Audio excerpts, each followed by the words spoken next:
Hi all, ಇವತ್ತು ಬಿಸಿಬೇಳೆ ಬಾತ್ ಮಾಡ್ತೇನೆ simple ಆಗಿ. ಇದಕ್ಕೆ 1 ಕಪ್ ಅಕ್ಕಿ ತಗೊಳ್ಳಿ, 3/4 ಕಪ್ ಅಷ್ಟು ತೊಗರಿ ಬೇಳೆ, ಎರಡನ್ನೂ ಚೆನ್ನಾಗಿ ತೊಳಿಬೇಕು. ಆ ವೈಟ್ ರೆಸಿಡಿ ಹೋಗ್ಬೇಕು, ಸೊ ಅಲ್ಲಿ ತನಕ ತೊಳಿರಿ.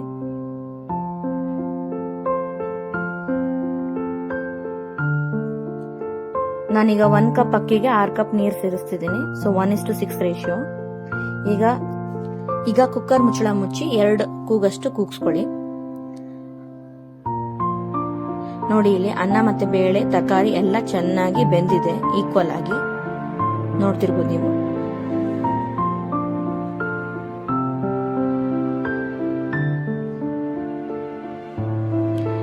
ಈಗ ಒಗ್ಗರಣೆಗೆ 1 ಸ್ಪೂನ್ ಎಣ್ಣೆ ಹಾಕೊಳ್ಳಿ,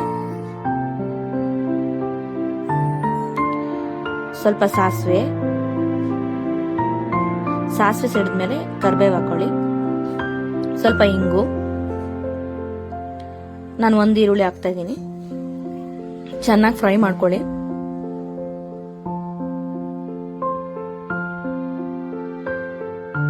ನಿಮ್ಗೆ ಯಾವ ಕಲರ್ ಕ್ಯಾಪ್ಸಿಕಮ್ ಬೇಕೋ ಆ ಕಲರ್ ಹಾಕೊಳ್ಳಿ. ಗ್ರೀನ್, ಯೆಲ್ಲೋ, ರೆಡ್ ಹಾಕೋಬಹುದು. ಸ್ವಲ್ಪ ಟೊಮೆಟೊ ಹಾಕೊಳ್ಳಿ. 2 ಟೊಮೆಟೊ ತಗೊಂಡಿದ್ದೀನಿ. ಎರಡನ್ನೂ ಚೆನ್ನಾಗಿ ಫ್ರೈ ಮಾಡಬೇಕು, ಎಲ್ಲ ಚೆನ್ನಾಗಿ ಬೇಯಬೇಕು. ಸ್ವಲ್ಪ ಉಪ್ಪು ಹಾಕೊಳ್ಳಿ. ಆವಾಗಲೇ ಅನ್ನಕ್ಕೆ ನಾವು ಉಪ್ಪು ಹಾಕೊಂಡಿದ್ವಿ, ಸೊ ಸ್ವಲ್ಪ ಹಾಕೊಳ್ಳಿ ಇದಕ್ಕೆ.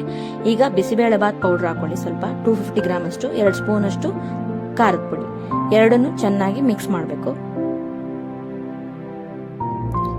ಈಗ ಹುಣಸೆ ರಸ ಸೇರಿಸ್ಕೊಳ್ಳಿ. ಅದೇ ಪ್ರಮಾಣದಲ್ಲಿ ಬೆಲ್ಲ, 2 ಟೇಸ್ಟ್ ಚೆನ್ನಾಗಿರುತ್ತೆ, 2 ಸೇರಿಸ್ಕೊಳ್ಳಿ, ಇಂಪಾರ್ಟೆಂಟು. ಈಗ ಆ ಒಗ್ಗರಣೆನ